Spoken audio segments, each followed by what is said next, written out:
کورلس عثمان کے سیزن 4 کے بارے میں۔ تو چلیے ویڈیو کو بنا کسی رکاوٹ کے شروع کرتے ہیں۔ تاریخی کتب کے مطابق 1299 عیسوی میں جب چنگیز خان کے بیٹے باتو خان نے یورپ کے علاقوں کا رخ کیا تو اس نے سلجوق سلطنت تباہ کر دی۔ اس تباہی کے دوران سلطان علاؤ الدین بھی قتل ہو گئے تھے۔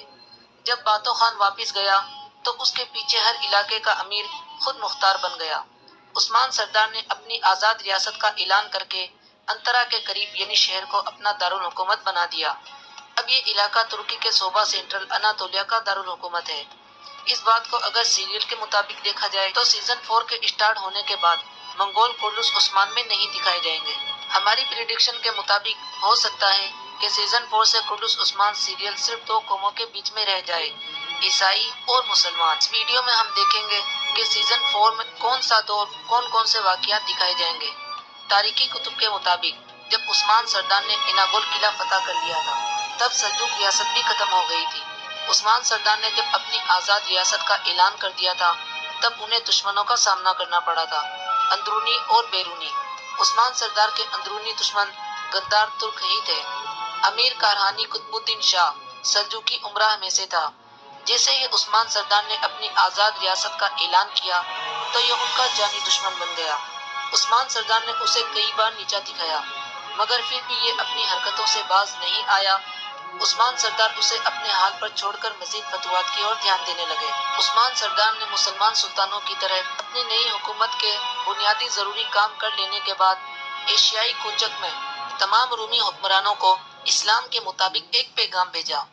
بازنطینی سمجھ چکے تھے کہ عثمان سردار اب رکنے والوں میں سے نہیں ہے، اسی لیے انہوں نے 700 ہجری بمطابق 1301 عیسوی میں آپ کے خلاف صلیبی اتحاد قائم کرنے کی آواز اٹھائی، جس میں بورسا، مادانوس، ادرنوس، کتا اور کسترا علاقوں کے امراء شامل تھے۔ عثمان سردار کے خلاف یہ سب سے پہلا صلیبی اتحاد تھا۔ صلیبی اتحاد کیا ہے؟ تمام عیسائیوں کے ایک ہو جانے کو اور اکٹھا ہونے کو صلیبی اتحاد کہتے ہیں۔ جس طرح مسلمانوں میں فرقے ہوتے ہیں، شیعہ، سنی، دیوبندی، اسی طرح عیسائیوں میں بھی فرقے ہوتے ہیں۔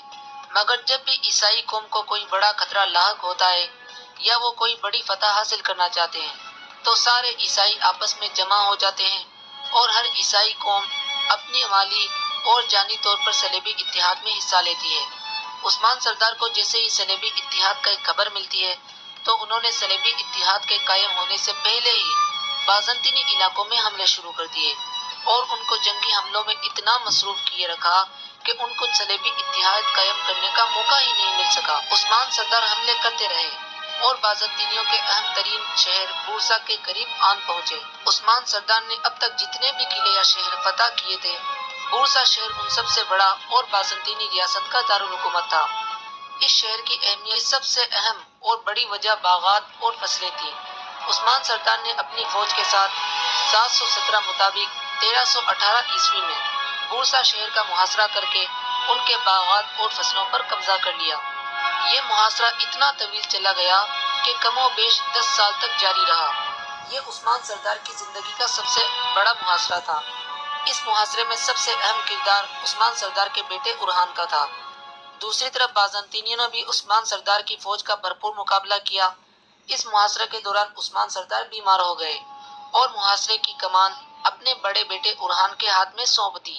بورسا شہر کے محاصرے کے دوران کچھ ایسے واقعات نمودار ہوئے جو اسلامی اتہاس میں سنہرے حرفوں میں لکھے جانے کے قابل ہیں۔ ان میں سے ایک بہترین واقعہ یہ ہے کہ بورسا شہر کی فوج کے سپہ سالار کا نام اقرینوس تھا۔ کوئی بھی جنگ ہو، جب تک آپ اپنے دشمن کی خامیاں نہیں جان پاتے تب تک آپ اس جنگ کو نہیں جیت سکتے۔ اسی لیے اقرینوس نے مسلمانوں اور عثمان سردار کے خلاف معلومات اکٹھا کرنا شروع کر دی تاکہ وہ یہ جنگ جیت سکے۔ اقرینوس معلومات تو اس لیے اکٹھا کر رہا تھا تاکہ وہ یہ جان سکے کہ مسلمانوں کو کیسے اور کب ہرایا جا سکتا ہے، مگر اللہ کو کچھ اور ہی منظور تھا۔ شاید اس وقت مسلمانوں کا جذبہ جہاد اتنا مضبوط اور پختہ تھا کہ اللہ کی رحمت بھی ان کا ساتھ دینے لگی۔ اقرینوس اسلامی معلومات کا جائزہ لیتے اور ان کے واقعات کو پڑھتے ان سے اتنا متاثر ہوا کہ وہ خود 726 عیسوی کو عثمانی فوج کے سامنے اپنے ہتھیار ڈالتے ہوئے اسلام قبول کر کے اس میں شامل ہو گیا۔ یہ خبر بازنطینیوں کے اوپر پہاڑ پر کن گئی۔ اس کے بعد بازنطینی عثمان سردار کی فوج کا مقابلہ نہ کر سکے اور 1326 عیسوی میں عثمانی فوج بورسا شہر میں داخل ہو گئی۔